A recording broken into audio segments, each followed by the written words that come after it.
Like a dude going through a midlife crisis, so many companies are tired of their current audience, and they believe that a newer, cooler, sexier audience is just around the corner if they only do what the popular brands are doing. Recently, we saw the terrible ratings of Star Wars: The Acolyte, which seems to be appealing not to Star Wars fans, but supposedly to a new female audience, though they're doing that quite poorly.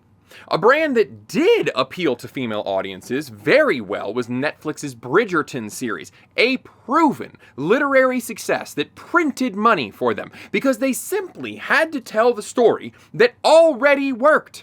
However, recently they decided that wasn't cool enough, and they have begun to dabble in new directions. Time will tell if that works, but we already know what didn't work, and that was the reveal of the new Dragon Age game, Dragon Age Veilguard, which, until 3 days before the trailer, was known as Dragon Age Dreadwolf. I grabbed this like ratio from the original trailer on Sunday, 1 week from the announcement.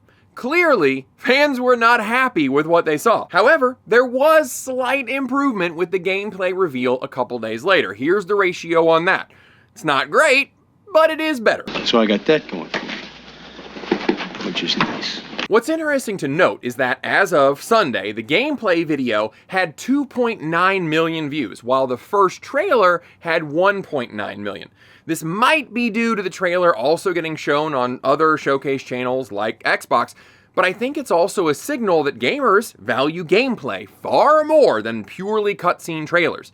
Since the Summer Game Fest trailer, we also got 20 minutes of gameplay, which looks... well, we'll get to it. And there is also some news involving the game's director and the direction he feels the series should go. There are also some positive bits to point out. It's a lot to cover, but before that, would you kindly press that like button? Or don't, that's okay. A man chooses. I am too old for gamer fuel. I get my caffeine in more traditional ways. That would be Folgers and my new cheeseburger cup, which my loving wife picked up from Hobby Lobby. Well, E3 is in the shadow realm now, so this month kicked off with the Summer Game Fest, a loose collection of publisher direct presentations. Sadly, with E3 being gone, that means Devolver Digital can't do crazy stuff like park semi-trucks just outside of the venue because they weren't paying those stupid convention prices. You know, Devolver is like the A24 of games. There are some weird titles, but real gems in there. And their direct is only 20 minutes long because it didn't require a live orchestra. Ubisoft is the most pretentious game company. Anyway, at the Xbox showcase, which set a fine tone when the second announcement was a new Doom Dark Ages, which looks like the doomiest Doom that has ever doomed. Yes, that is a rifle that fires skull shrapnel. Yes, that is a shield with a chainsaw on the rim. Yes, it's releasing in 2025, but already looks 10 times more polished than AC Shadows, which is due in November. Sorry, got sidetracked. We're talking about this stupid looking hero shooter that got announced a few minutes later. Except it's not a hero shooter. That's right. This isn't Overwatch 3. This isn't a new Fortnite Diablo flavored season. This isn't even an ad for a WoW expansion. This brightly colored, light-hearted banter during a bar fight scene is for a Dragon Age game. You know, it seems like everybody either wants to be the next Game of Thrones or the next MCU, and I hate it all. BioWare has no soul left, and this is the kind of garbage that you pump out when you're trying to cop everyone else's style. It's been going on for a couple of years, honestly, starting with when they saw Destiny and they thought, hey, we should do that too. We've only ever made amazing RPGs, but I'm sure we can make a looter shooter with no problem. And the youths seem to be loving it. We'll have a hub area and everything. We could sell skins. Live service is amazing. Of course, most of the original gameplay was a straight-up lie. How in the fornication does CEO Andrew Wilson still have a job? More on that in a bit. Anyway, they then excreted Anthem onto digital markets everywhere to crickets. And a year later, after surprisingly no one bought their clearly unfinished game full of samey combat and missions with no endgame, they gave up on it. That's how live service turns into theft, right there. People paid full price for this, trusting the almighty roadmap.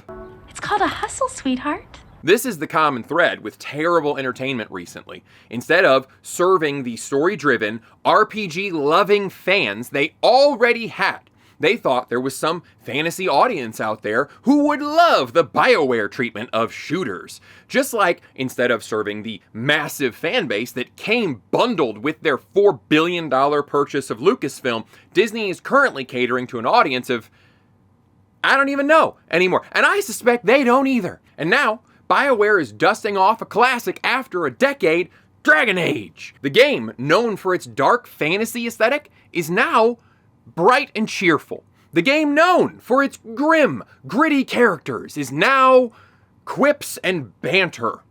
Then we got gameplay video. Oh lord, the game known for tough moral choices and tougher tactical combat is now a light hack and dodge action game with some dialogue choices that appear to do nothing to affect the story. Let me just show you this travesty. Right out of the gate, we have one of our only neutral points of the video when we are introduced to a very different environment.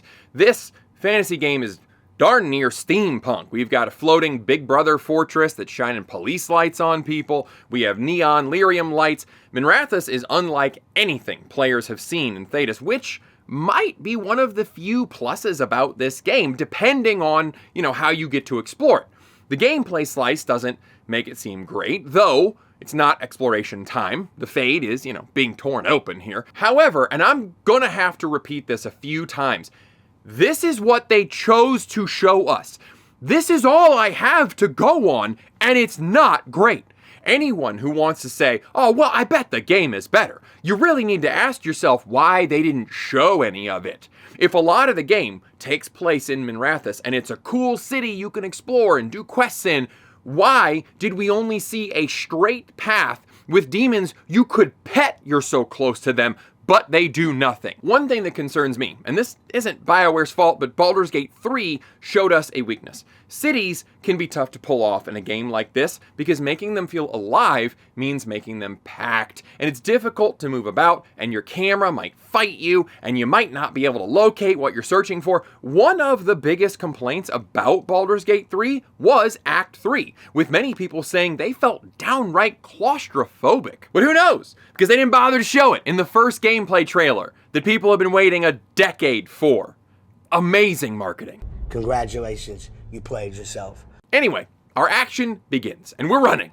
And right away, this feels like manufactured tension, and I'm feeling none of it. Oh, look, demons are everywhere, but they're not paying attention to you even though you pass right by them. These are somewhat scary-looking puppies that have been turned loose, and they think everybody is playing chase. But the real issue with this trailer is right here, the combat. Ask anyone who has experience with this series what's so great about it, and they'll either tell you the dark fantasy moral greatness, or they'll tell you Origins had amazingly deep, squad-based tactical combat that got scrapped in the sequel and fans hated it, and was partially revived with the third entry, Inquisition. So, after 3 tries and lots of feedback, we are going with a dodge and slash. Do we have a squad? Barely. Mostly off camera. Do they help? Doesn't look like it. So, it's just you hacking away at these enemies who are very politely waiting their turn while you bounce around like Philip, the hyper-hypo. I'm hypoglycemic and hyperactive.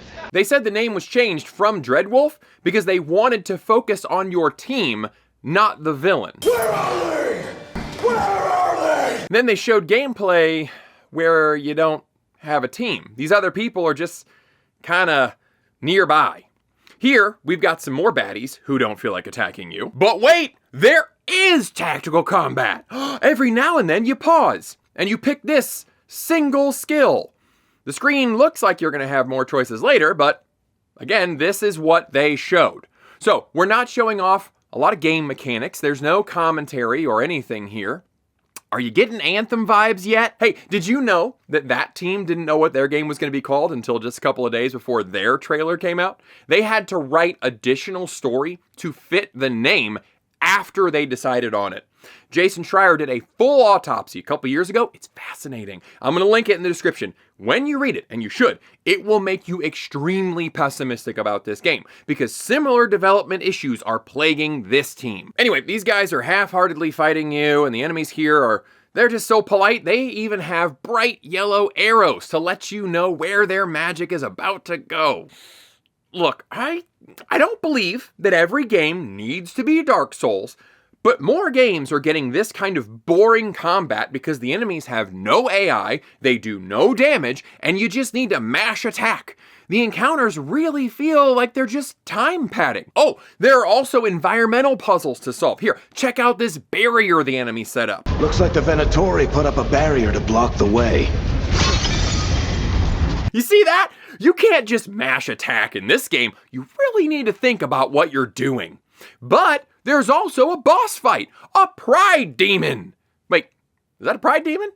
Kinda looks like the other demons, just larger and without the cloak. Is this why the game took a decade? Because we were redesigning existing enemy models, changing things just to change them?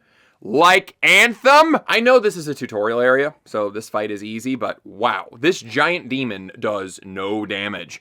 The character just rolls about and slashes and it goes down. Takes 2 minutes because it has 3 health bars. Okay, that's what they wanted to show you, I guess. World premiere after a decade. All right, so the combat looks generic, but don't fear. This is BioWare we're talking about, okay? The writing at BioWare is what sets them apart. The characters, the story, these guys are the pros. Rook, you're with the Shadow Dragons. I figured you'd know Minrathous better than I do. Sure, but Minrathous is huge, and this is nowhere near my neighborhood. I can try. Don't worry, scouting's my specialty. Follow me. Some old friend said if I was working in Tevinter, the Shadow Dragons are worth trusting.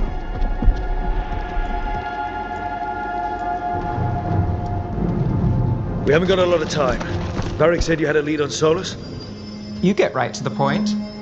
Okay, well, that wasn't great. Seems to be a choice just to make you feel good. But wait, who's that new companion? I bet she's interesting. Varric, hiding. Not the worst timing. We thought the Venatori had kidnapped you. They thought the same thing. Oh, we're doing MCU quips in the middle of a battle. That's choice, okay. But BioWare is a big company. They've got EA backing them. They got deep pockets, so I know they hired really good voice actors. I know these trees. This is Arlethan Forest. And there's your ritual. The power involved. I've never seen anything like it. We have to stop this demon quickly. What? No. Stepping into all that raw magic is suicide. I'm pretty sure I could frame a house with that delivery. Okay, she sucks. Harding isn't much better, but that doesn't matter if they're helping you take down demons, right? Oh, these companions do nothing! They don't even have a health bar. Enemies don't target them. You don't issue commands. They do basically 0 damage. One of your hits is equal to probably 10 to 12 of theirs. Later on, we see Nev doing magic. We see little snowflake visuals, but it doesn't even seem to be slowing the enemies down or doing anything. Okay, all right. They said the story is supposed to be about them, though. How am I supposed to interact? Boys and girls from far and near, you're welcome as can be. MICKEYMOUSE. Who's the leader of the club? Oh. Some dialogue choices raise or lower an approval score.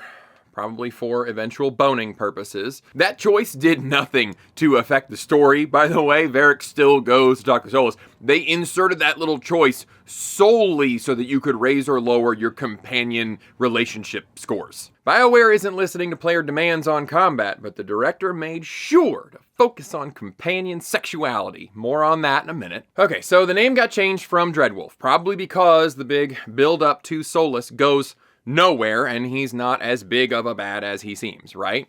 I don't know, he's opening the fate. He does seem very powerful. I definitely couldn't stop him by hacking at a wood beam 4 times and then have 2 people push on it, right?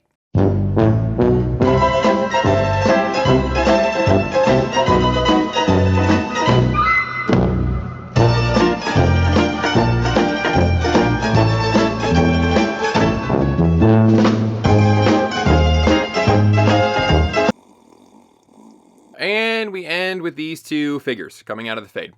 No stakes, no blood, no tactics, no teammates, a straight path where you mash attack and dodge a few times with Kojima amounts of cutscenes. Just remove the name Dragon Age for a second, all right? What gets you excited about this trailer? If you hadn't been told it was Dreadwolf or Veilguard or whatever, would this gameplay make you want this game? Because I'm looking at a generic action adventure that is basically on rails with nothing that makes it stand out from any other generic action adventure on rails. This is so boring!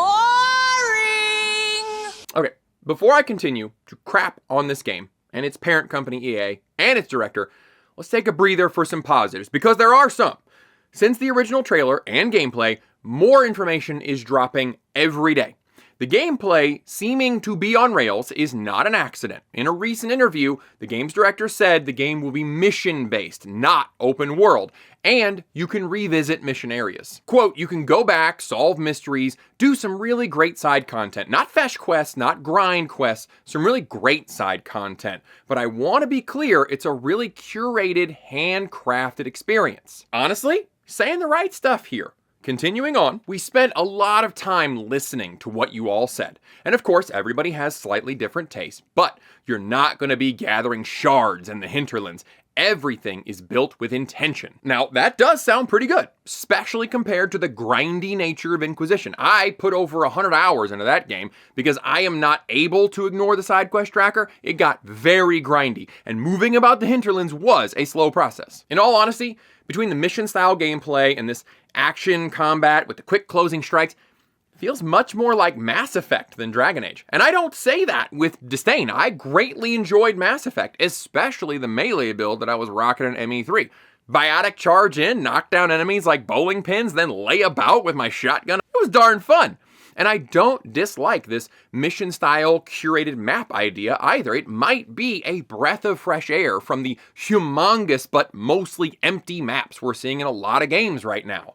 Looking at you, Ubisoft. What gives me pause is the hallway-esque nature of what we saw in this gameplay. A linear mission is all well and good, but that video took the term linear a bit literally. What I think will give Dragon Age players pause is that they wanted Dragon Age, not magical Mass Effect. This article claims that it will be the full reverse of Mass Effect, where it's light on action, but heavy on roleplay. That sounds cool, it's just not what the trailer showed. Just like this article where the director talks about the combat system and how deep it is. I'm gonna link all these. It all sounds great. We didn't see any of it. Now, more points go to House BioWare, as the director said there is a built-in feature to recap the story and input your decisions to affect the world state you left off in Inquisition. That means I can pretend that I didn't sacrifice Bull's men for the sake of the Alliance and the strength of my army. I was trying to save the world, okay? But this is huge news, because the director said it's important to us that this is built into the client. You can play this game entirely offline. No connection. You don't have to link your EA account. Go on. BioWare is 100% focused on this being the most complete game we can make it. Okay. I just want to underscore this. I want to emphasize it. There's not going to be any microtransactions. There's not going to be any battle pass. You don't have to connect online. Okay, credit where it's due. That is fantastic news. It is a sad commentary on the state of the games industry that it's great news when somebody says, hey, our game is going to be finished when we ship it out, and you don't have to keep paying for the game that you paid for. But here we are. Okay, we're hearing the right words from the directors, and I love that. But what they showed doesn't match up with any of that. So for now, I think I'm right to be more than a little skeptical. I'm also concerned that the gameplay simply will not be fun and engaging because of the state of BioWare. That's the next concerning piece of this puzzle, the turnover at BioWare. Business has not been good for several years now, and they've had to slim down. BioWare's golden era was some time ago. That term means different things to different people. For some of you, it's going to be Baldur's Gate and Neverwinter Nights years. For most people, I'd wager it's the Mass Effect, Jade Empire, KOTOR, Dragon Age decade. And what a decade that was. Seriously, could we crowdfund Blue Point to do KOTOR or Jade Empire? Whatever your definition, I think we can all agree that the last couple of years with Anthem and Andromeda have not been golden. There were also a slew of canceled games you might not have heard about. There was a Warhammer Online game, Command & Conquer Generals 2, and Shadow Realms. I think many would argue that their slide began with Inquisition, with its bloated MMO mechanics.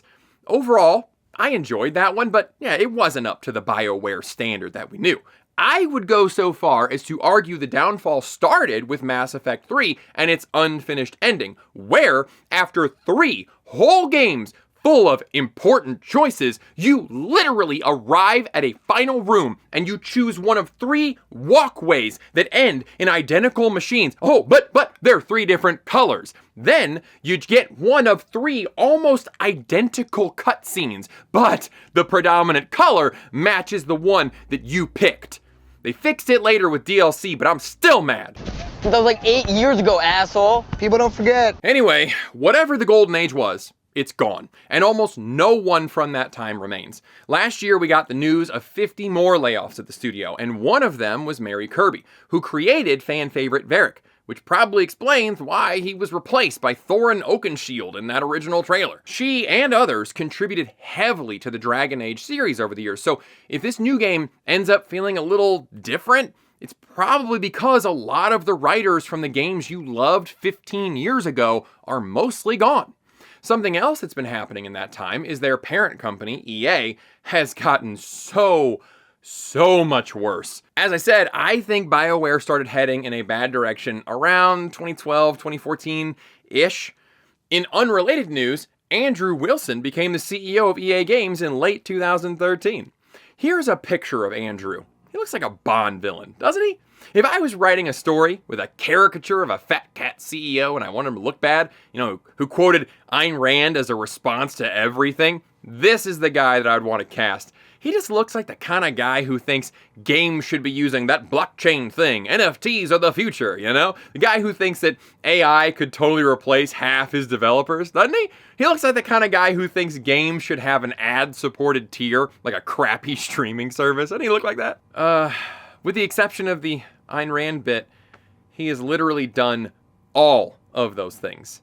In an earnings call in 2021, Andy said NFT and blockchain games are the future of our industry. This year, he stated that using AI would help the company build products on a global basis at a faster rate and allow developers to get to the fun more quickly. He added, "There's a real hunger amongst our developers to get to this as quickly as possible." I'm sure there is, Andrew. He also stated that EA is going to look into implementing ads in your games. In your games that you pay for and still have a cash shop, they want to put advertisements. But don't worry, Andy said it would be a thoughtful implementation. Henry, thoughts? Liar, liar, liar, liar. Like, how do I mock that? What quippy line or show or movie clip could I possibly insert right here that is a bigger joke than what this man says with a straight face? Stephen Wright needs to quit performing. He can't compete with this guy. Oh, EA is also the company that tried to rebrand loot boxes, which is straight up gambling that is marketed to children, psychologically manipulating them by creating artificial scarcity because kids, and most adults, still don't get that concept for digital goods. They tried to call them surprise mechanics, comparing them to Kinder eggs or Hatchimals. Thanks for the $5. Surprise! You didn't get the rare armor you wanted, but you were so close. Want to try again for $5 more? That is EA, the company that wants to put ads in games, the company that wants to sell you NFTs in games. That's the company that owns BioWare, and it seems like the game's director genuinely loves the Dragon Age series and is proud to be offering an offline, no microtransaction game. But when you're owned, you don't always get to keep those promises, and I do not trust EA. So this game looks terrible. BioWare has been performing terribly for years. EA continues to get more terrible. And finally, we've got some very concerning comments coming from the game's director, Corinne Bush. So a couple years ago, BioWare did a blog piece about him, as they often do with their employees. There are 2 things about this post that really worry me for this game. The first being that he doesn't want to manage. The post says he's careful not to overstate the directorial role. Quote, game directors are sometimes thought of as big personalities who are singularly responsible for the purity of their creative visions. But for me, it's really about being a steward for the vision that we as a team have collectively defined. I get a high-level view of everything as it's coming together and can steer the project as it does, but ultimately it's about empowering people to work together, play with ideas, offer critiques, and make decisions, all to help create a cohesive experience for the player. Aww, that sounds lovely. And that person sounds like a nightmare to work for. Look, I love the humble stance that he's trying to take here, and I hope that it's just nice sounding words, like it is an interview, you gotta say what you think sounds nice. Because if this is truly how the ship gets run, it's gonna sink. A director is a very important job. The buck stops there. So again, I hope this is just an attempt to sound amiable, because if the game gets made with this attitude of everybody just play with ideas, make decisions, that's not going to result in a cohesive experience. If this is how he manages, then he's not managing. If this game ends up feeling like it was made by committee, this attitude is part of the problem. The other part is, the 10-year dev cycle and the high turnover. But there's another paragraph here concerning how he views this role-playing game as being inherently queer. While talking about what Dragon Age means to him, he brought up how you can be whoever you want in this game. Quote, as a queer trans woman, I have a perspective on the games that not everyone has. Dragon Age has long been a place where LGBTQIA+ folks can see people like themselves, represented respectfully. It's inherently very queer, and it's such a rare thing for marginalized communities to have representation where we feel proud and powerful in how we're depicted. It's not inherently queer. It's not inherently anything. It's a role-playing game. You choose how your character acts and who they boink. I'm pretty tired of this retconning of history that everything was queer-coded or whatever.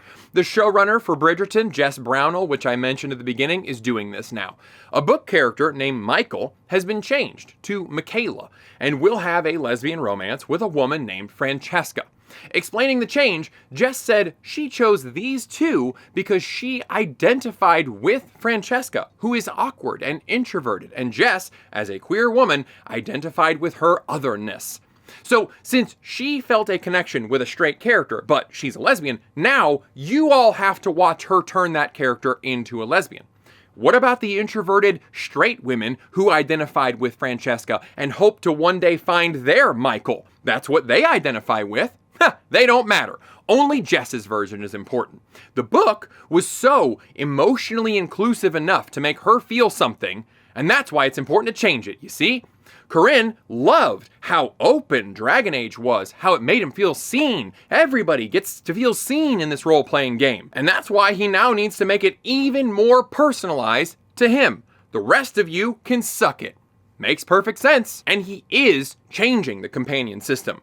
They are all canonically pansexual now, which I had to look up, and nothing will make you feel old like having to Google slang. What is a skibbity riz? Is it skibbity or skibbity? A pansexual is an evolved bisexual to account for the plethora of genders. They are attracted to everyone, I guess. The word queer has gone through some changes. When I was young, it was a slur for gay people, but before that, it just meant odd or different. And we're going back to that original definition now, and even straight people are calling themselves queer because it's cool. They are literally just telling everyone, I'm different. I'm not like the others. That is the cringiest teenage cry for attention that I have ever heard. Corinne is focused on making the companions have agency. They are pansexual, not player sexual, so if you don't bone them, they'll bone each other.